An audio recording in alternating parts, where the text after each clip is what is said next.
그날에 그들 중 둘이 예루살렘에서 25리 되는 엠마오라 하는 마을로 가면서 그들이 서로 이야기하며 문의할 때에 예수께서 가까이 이르러 그들과 동행하시나 예수께서 이르시되 너희가 길 가면서 서로 주고받고 하는 이야기가 무엇이냐 하시니 두 사람이 슬픈 빛을 띠고 머물러 서더라.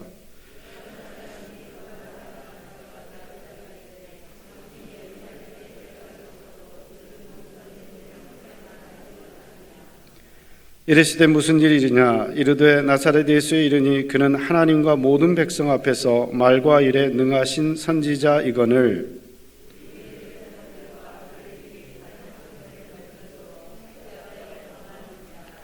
우리는 이 사람이 이스라엘을 속량할 자라고 바랐노라. 이뿐 아니라 이 일이 일어난 지가 사흘째요.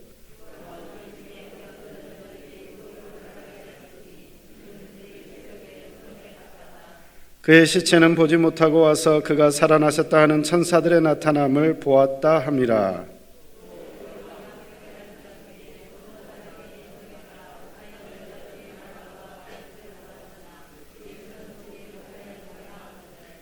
이르시되 미련하고 선지자들이 말한 모든 것을 마음에 더디 믿는 자들이여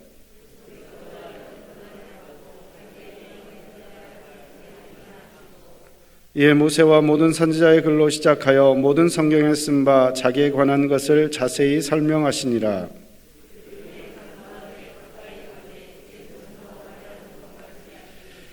그들이 강권하여 이르되 우리와 함께 유하사이다. 때가 저물어가고 날이 이미 기울었나이다 하니 이에 그들과 함께 유하러 들어가시니라.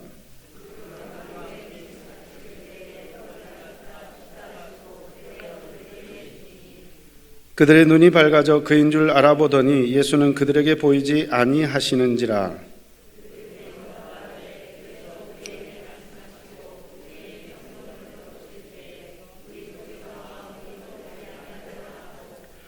곧 그때로 일어나 예루살렘에 돌아가 보니 11 제자 및 그들과 함께한 자들이 모여 있어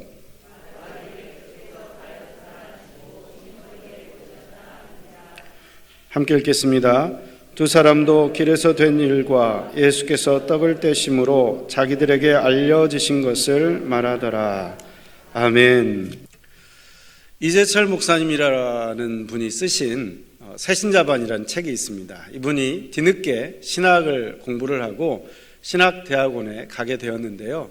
신학교를 마칠 때쯤 졸업여행을 가게 되었는데 제주도로 가게 되었습니다. 가족 동반으로 제주도 여행을 가게 되는데 큰아이가 그때 당시에 3살이었다고 합니다. 그 큰아이의 소원이 있었는데 뭐냐면 멋진 배를 타보고 멋진 비행기를 타보는 게 소원이었다고 그래요. 그래서 가족 여행을 갈 때에 그 큰아이 3살짜리 아이에게 이제 설명을 해줬습니다. 네가 이제 드디어 네가 원하던 배를 탈 수 있고 네가 원하던 비행기를 탈 수 있을 거야. 이렇게 이야기를 해준 것입니다. 그래서 약속한 날짜가 되었고 여행을 떠나게 되었습니다. 제주도로 갈 때는 목포까지 차로 가서 목포에서 이제 큰 배를 타고 제주도로 가는 것입니다. 그리고 올 때는 이제 제주도에서 비행기를 타고 김포공항에 내리게 되었다고 합니다. 갈 때 이제 배를 타기 위해서 배 승선하기 위해서 개찰구로 갑니다.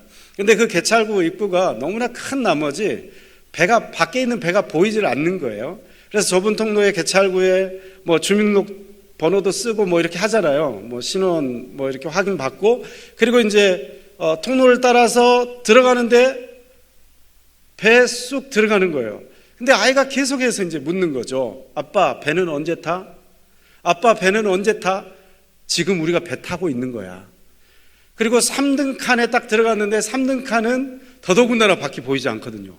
방바닥으로 돼 있잖아요. 어마어마하게 큰 배에 방바닥으로 돼 있는 3등 칸에 들어가니까 밖이 전혀 보이지 않는 겁니다. 아이가 이제 또 묻는 거죠. 아빠 도대체 배는 언제 타는 거야? 지금 배 탔어. 아무리 설명을 해줘도 얘가 믿지 못하고 이제 울음을 터뜨리는 거예요. 그렇게 한참을 배를 타고 가는 동안에 계속 울었다는 겁니다. 그리고 드디어 배에서 내려서 자꾸 뒤를 돌아보는 거예요. 아빠 말이 맞나? 뒤를 돌아보는 거예요. 점점 개찰구에서 멀어져서 드디어 배 외형이 조금씩 보이기 시작하니까 드디어 우와, 나 배 탔다 하고 외쳤다는 것입니다. 그런데 이 똑같은 일이 비행기를 탈 때도 벌어졌대요. 비행기를 타러 이제 갑니다.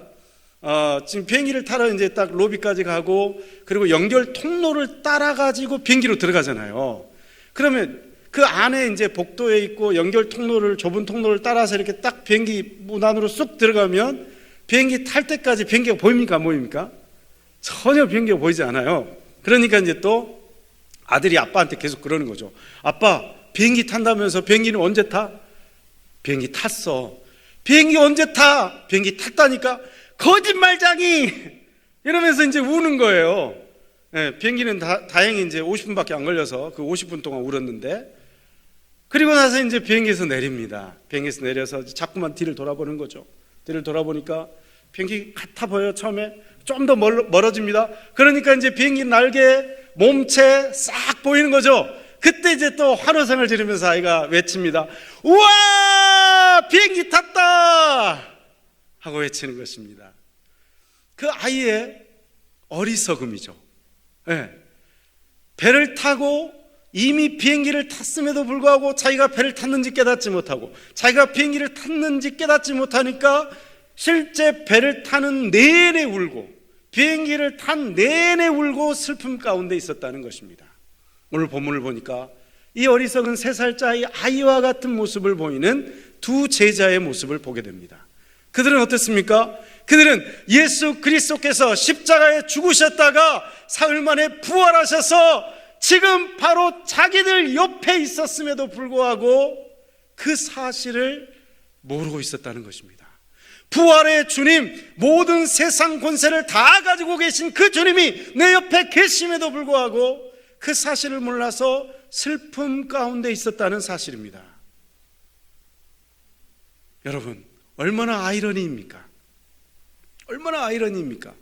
그런데 그 아이러니가 혹시 우리 가운데는 없지 않습니까? 우리도 똑같이 부활하신 주님이 모든 권세를 가지고 나와 함께 동행하심에도 불구하고 우리는 때때로 주님이 없는 것처럼, 부활하신 주님께서 마치 십자가에서 죽어 저 음부 가운데 여전히 계신 것처럼 그렇게 슬퍼하고, 그렇게 힘들어하고, 그렇게 눈물 짓고 있지는 않습니까? 오늘 그들을 찾아 예수님께서 오십니다. 그 어리석은 자들, 그 믿음이 없는 자들, 정말로 믿음이 부족한 자들을 그냥 포기해버리시면 될 것 같은데 주님이 포기하지 않으시고, 바로 그 어리석은 제자들, 그 믿음이 없는 자들을 향해서 예수님이 찾아오신다는 것을 보고 위안이 됩니다.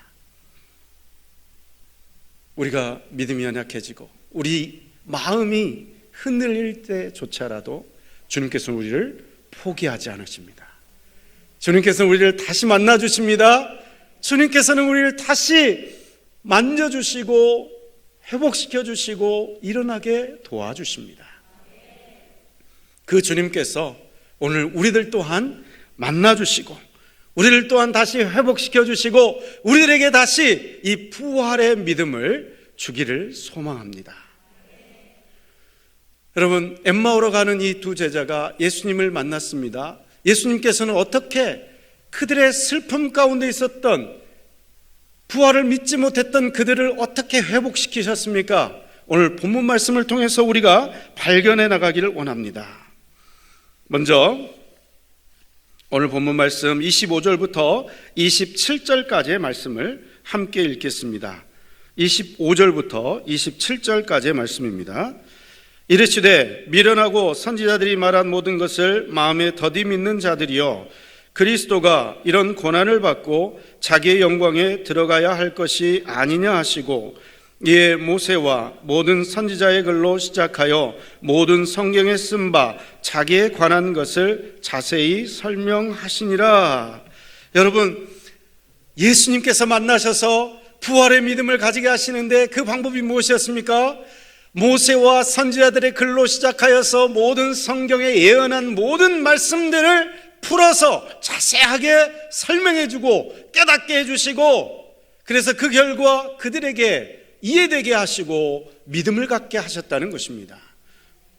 그러니까 우리가 성경 말씀을 통해서 다시 한번 이 부활의 믿음을 가질 수 있는 것입니다. 하나님 말씀을 자세히 설명하여 들려주시는 예배 시간을 통해서, 설교 말씀을 통해서 이 부활의 믿음을 다시 가질 수 있다는 거예요. 그래서 우리는 예배 시간을 통해서 영으로 오신 성령님을 통해서 말씀을 깨닫습니다. 부활의 믿음을 가지게 됩니다. 그러니까 예배 시간을 사모하고 나와야만 하는 거예요. 오늘 특별히 선물 바라고 이 자리에 앉아 계신 분들이 있을 줄 압니다. 내가 대상일 분명할 거야. 20만 원은 내 거야. 아멘. 나 아니고선 받을 자가 없어. 이렇게 생각하고 앉아 계신 분이 있을 수 있어요. 그러나 우리가 예배를 왜 사모하고 나와야 됩니까? 20만 원보다도 더 어마어마한 하늘 창고의 보좌에 있는 모든 보물들이 성령 하나님을 통해서 오늘 나에게 주시기 때문에. 아멘. 아멘. 예. 그렇기 때문에 예배를 사모하고 예배 자리에 나오는 거예요. 여러분, 저는요 사실 막 성령의 체험이라든가 막 이렇게 막 뜨겁게 이렇게 경험하지 못했지만, 제가 한 가지 믿는 것은요, 우리가 보통 보면 뭐 이렇게 극적인 어떤 감정의 변화, 체험, 이런 것들을 막 이렇게 추구하시는 분이 있더라고요. 근데요, 성령님은요, 눈에 보이지도 않고, 그리고 또 그런 극적인 경험으로 오지 않는 순간들이 더 많아요.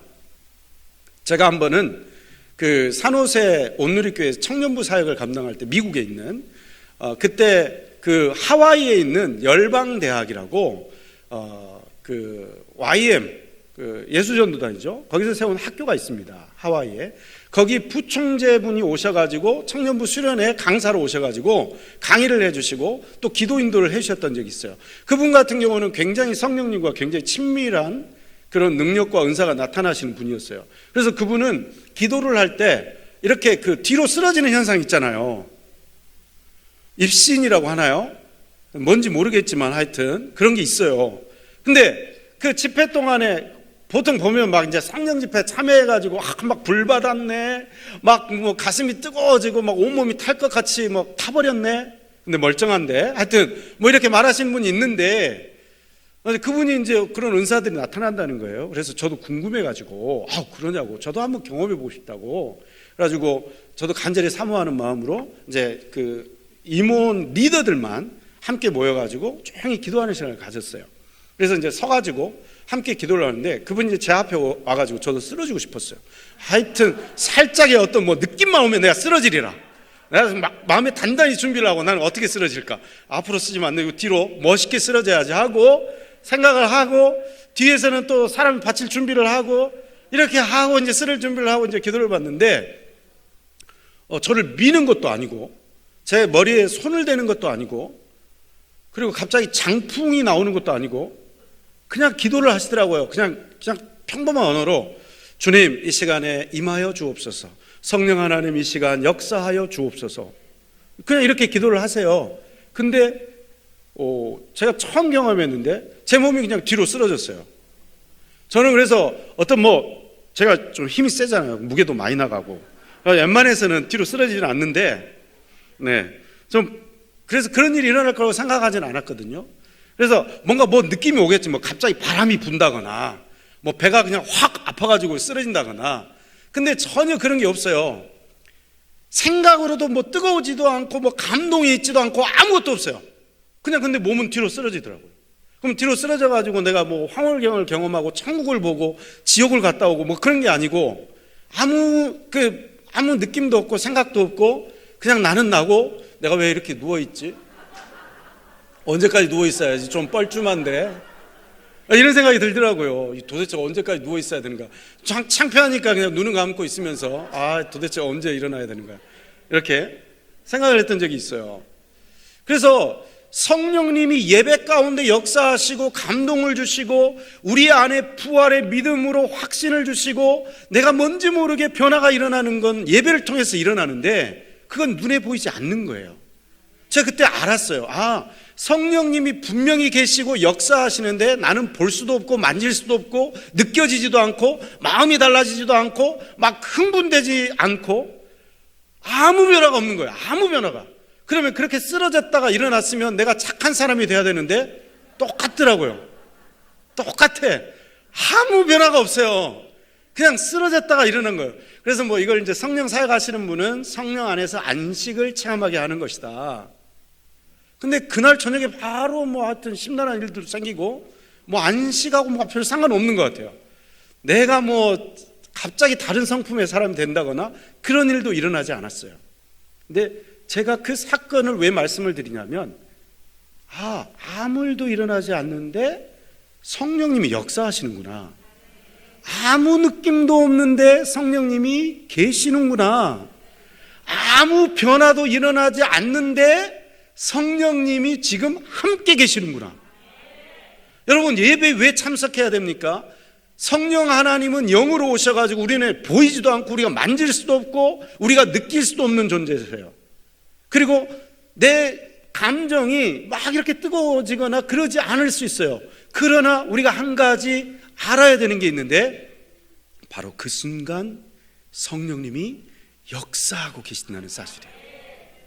예배에 참석해서 말씀을 통해서 깨달아지고 말씀을 통해서 은혜가 임하면 그 부활의 주님이 믿어지고 그 부활의 주님을 통해서 믿음의 역사가 나타난다는 것입니다.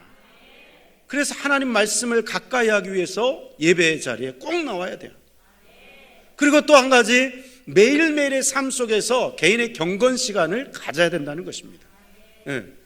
우리가 주일 설교를 통해서 또한 매일 새벽을 통해서 말씀을 듣고 수요 저녁에 또 말씀을 듣고 그것뿐만 아니라 매일매일 가족과 함께 성경을 읽으면서 혼자서 공부하기 전에 또 혼자서 직장에서 일을 시작하기 전에 하실 수 있는 분들은 말씀을 먼저 묵상하고 또 이 말씀대로 내가 어떻게 하루를 살아야 될지를 생각하고 적용하는 그러한 삶이 필요하다는 것입니다. 두 번째로, 어떻게 하면 이 부활의 믿음을 가질 수 있는가? 믿음의 교제 가운데 있어야 된다는 사실입니다. 오늘 보면 33절을 읽겠습니다. 오늘 보면 33절입니다. 곧 그때로 일어나 예루살렘에 돌아가 보니 11 제자 및 그들과 함께한 자들이 모여 있어. 아멘. 주님을 만나서 부활의 주님을 만난 그 은혜를 가지고 어디를 갔습니까? 그들이 그냥 가려고 했던 엠마오로 가버린 것이 아니라 예루살렘으로 돌아갔다는 것입니다. 왜 돌아갔을까요? 그 예루살렘에 믿음의 공동체가 있었기 때문입니다. 믿음의 동료들이 있었기 때문입니다. 그것에 돌아가서 그들이 나눈 이야기는 무엇입니까? 내가 부활의 주님을 만났다. 나도 만났다. 너도 만났냐? 나도 만났다. 우리 모두 만났구나. 그 주님이 살아계신 게 분명하구나. 힘을 얻고 위로를 받고 그 믿음이 더욱더 굳센 믿음으로 세워진다는 것입니다. 그래서 우리는요, 모이기에 힘써야 돼요. 구역에서 교제가 너무나 중요해요. 구역 예배가 너무나 중요하고 구역 모임이 너무나 중요한 거예요. 나 혼자 믿어가지고는요, 그 믿음이 굳세어지지 않습니다. 코로나19 때문에 우리가 계속 못 모이고 있어요. 근데 저는 이걸 핑계라고 생각합니다. 진짜 못 모입니까? 진짜 못 모이세요? 진짜 정부가 하라는 대로 지금 안 하고 계세요? 제대로 잘 지키고 계세요? 필요한 순간에는 모이죠. 필요한 순간에 만나서 수다 떨고 있죠. 근데 구역 성도들하고만 안 만나. 필요한 모임에는 나가고 있어. 예배는 안 드려. 마트에도 가고 어디에도 가고 다 가는데 예배는 안 드려. 이때는 꼭 정부 지침을 따라야 돼. 다른 데는 다 가도 괜찮아. 근데 이제 교회는 정부 지침을 따라서, 구역 모임은 정부 지침을 따라야지. 그게 우리의 속마음 아닙니까? 예? 구역 모임도 살아나야 되는 거예요. 믿음의 교제가 없으면 이 부활의 믿음이 더욱더 불타오르지 않습니다. 나 만났다, 너 만났냐, 우리 모두 만났구나. 이번 주에 주님이 나한테 이렇게 역사하셨다. 믿음의 사건을 증거하고 더욱더 격려해주고 위로해주고 기도해주고 믿음이 침체가 왔으면 붙들어서 이렇게 세워주고 그 모든 일들이 구역을 통해서 일어나잖아요. 이번에 부활절 계란 꾸미기 행사에 참여하신 모든 구역들은 그런 회복의 역사가 일어난 줄 믿습니다. 아멘. 구역 모임이 또 살아나야 되는 거예요. 그래서 우리 주님께서는 예배를 통해서 우리의 믿음을 세워주시고요, 구역을 통해서 이 믿음을 또 세워주시는 거예요. 그럴 때 이 부활의 믿음이 더욱더 세지고 강해지고, 이 역사로 우리가 나아갈 수 있다는 것입니다. 이 부활의 믿음을 가지게 되면요, 크게 세 가지 변화가 일어나는 것을 오늘 본문을 통해서 볼 수가 있어요. 첫 번째 일어나는 변화가 뭐냐? 슬픔과 부정적인 언어가 기쁨의 언어로 바뀐다는 것을 알 수가 있어요. 오늘 본문 17절 말씀 함께 읽겠습니다. 17절 말씀입니다. 예수께서 이르시되 너희가 길 가면서 서로 주고받고 하는 이야기가 무엇이냐 하시니 두 사람이 슬픈 빛을 띠고 머물러 서더라. 자, 부활의 주님을 깨닫지도 못하고 알지도 못하고 그 믿음을 모르고 있었을 때에는, 가지고 있지 않았을 때에는 그들의 주고받는 이야기가 슬픈 빛을 띠었다는 것입니다. 슬픔 속에서 우리가 추종하던 그 사람, 우리가 메시아로 알고 있었던 그 사람이 허무하게 죽어버렸다. 그냥 오만 슬픔을 다 가지고 이야기했다는 것입니다. 그런데요, 이들이 예수님을 통해서 말씀을 자세히 풀어주셔서 그 부활의 믿음을 갖게 되었을 때 그들의 언어는 무엇을 말하는 언어로 변화되었는가? 오늘 본문을 찾아보겠습니다. 오늘 본문 33절부터 35절까지 말씀 함께 읽겠습니다. 곧 그때로 일어나 예루살렘에 돌아가 보니 11 제자 및 그들과 함께한 자들이 모여 있어 말하기를 주께서 과연 살아나시고 시몬에게 보이셨다 하는지라. 두 사람도 길에서 된 일과 예수께서 떡을 떼심으로 자기들에게 알려지신 것을 말하더라. 아멘. 예수님 죽어버렸어. 부정적인 이야기, 슬픔의 이야기. 그런데 예수님 살아나셨다. 예수님이 우리와 함께 하신다. 예수님 우리를 영원토록 버리지 않으신다. 우리와 동행하신다. 여러분, 예수님이 지금 살아계십니다. 아멘. 예수님이 살아계십니다. 아멘. 그 살아계신 주님을 증거하는 긍정의 언어, 기쁨의 언어, 감사의 언어로 변화되었다는 것입니다. 우리가 이 부활의 믿음이 없기 때문에 늘 불평하고 원망하고 슬픔 속에 잠겨 있는 거예요. 그러나 그 살아계신 주님이 나를 당신의 목숨을 잃으시기까지 사랑하신 그 주님이 지금 나와 함께 동행하신다. 지금 나와 함께 하고 계신다. 이 사실 내가 믿고 있다면 내 말이 바뀌는 거예요. 내 태도가 바뀌는 거예요. 내 표정이 바뀌는 거예요. 슬픈 언어가 아니라 감사의 언어, 기쁨의 언어, 긍정의 언어로 바뀌게 된다는 것입니다. 만약 이 변화가 일어나지 않고 있다면 내 모습을 돌아봐야 돼요. 맨날 부정적인 것만 말하는 사람이 있어요. 허구한 날 잘못된 것만 지적하는 사람이 있어요. 여러분, 그건 딴 사람이 하기에 냅두세요. 하고 싶은 사람이 너무 많아. 그런 말들은 긍정의 말, 칭찬의 말을 하세요. 선택하세요. 좋은 점을 보려고 하세요. 나쁜 점을 그렇게 숨은 그림 찾기를 잘하듯이 찾는 사람이 있어요. 왜 그렇게 나쁜 점만 찾으려고 합니까? 그건 다른 사람이 찾게 하세요. 시간 많은 사람들이 많더라고요. 여러분들은 시간이 부족하기 때문에 좋은 것만 보시고 좋은 것만 말하세요. 그게 부활의 믿음을 가진 사람들의 태도예요. 그 믿음이 있는 사람은요, 늘 긍정적으로 봅니다. 그리고 막 9개가 나쁜 거고 1가지가 좋은 거잖아요. 그럼 그 1가지를 보더라고요. 그런데 신기하게도 그 1가지를 말하면 그 사람이 변화가 되더라고요. 9가지 정확하게 지적해가지고 너 이거 안 좋아, 너 이것도 안 좋아, 이것도 안 좋아, 이거 이렇게 지적해주면 그 사람이 바뀔 것 같은데 안 바뀌어요. 근데 오히려 잘하는 그 1가지 격려해주고 칭찬해주고 잘 될 거야. 그런데 진짜 잘 되더라고요. 나머지 9개 나빴던 게 다 변화가 되더라고요. 그러니까 이 부활의 믿음을 가지고 긍정의 말을 하시는 여러분들 되시기 바랍니다. 두 번째로 어떤 변화가 일어납니까? 두 번째로 보니까 눈이 밝아진다고 했습니다. 오늘 본문 31절의 말씀입니다. 우리 함께 읽겠습니다. 그들의 눈이 밝아져 그인 줄 알아보더니 예수는 그들에게 보이지 아니하시는지라. 아멘. 눈이 밝아졌다는 것은 영안이 열렸다는 거예요. 그동안 보이지 않았던 예수님이 보여지고 깨달아지고 알려졌다는 것입니다. 그동안 하나님의 역사, 주님의 역사는 보이지도 않았고 그냥 문제만, 처해 있는 어려운 환경만 보였는데 그 속에서 역사하고 계시는 예수님이 보이신다는 거예요. 예수님의 역사가 믿음의 눈으로 보인다는 것입니다. 지금 비록 어렵지만, 어려운 형편에 놓여 있지만 이것이 바로 하나님의 사랑이구나, 이것이 바로 나를 훈련시키는 하나님의 손길이구나, 하나님의 일을 볼 수 있게 된다는 것입니다. 영안이 열린다는 거예요. 부활의 믿음을 가진 자에게는 남이 볼 수 없는 것이 보이게 돼요. 남이 볼 수 없는 것을 보게 되면 평안이 찾아옵니다. 근심은 물러가고 기쁨이 찾아오게 되는 줄 믿습니다. 세 번째로 마음이 뜨거워집니다. 오늘 보면 32절의 말씀입니다. 32절 말씀. 그들이 서로 말하되 길에서 우리에게 말씀하시고 우리에게 성경을 풀어주실 때에 우리 속에서 마음이 뜨겁지 아니하더냐 하고. 아멘. 부활의 주님이 믿어지고 예수님이 다시 살아나셨다는 것이 믿어지니까 마음속이 뜨거워졌다는 거예요. 마음의 열정이 회복되었다는 것입니다.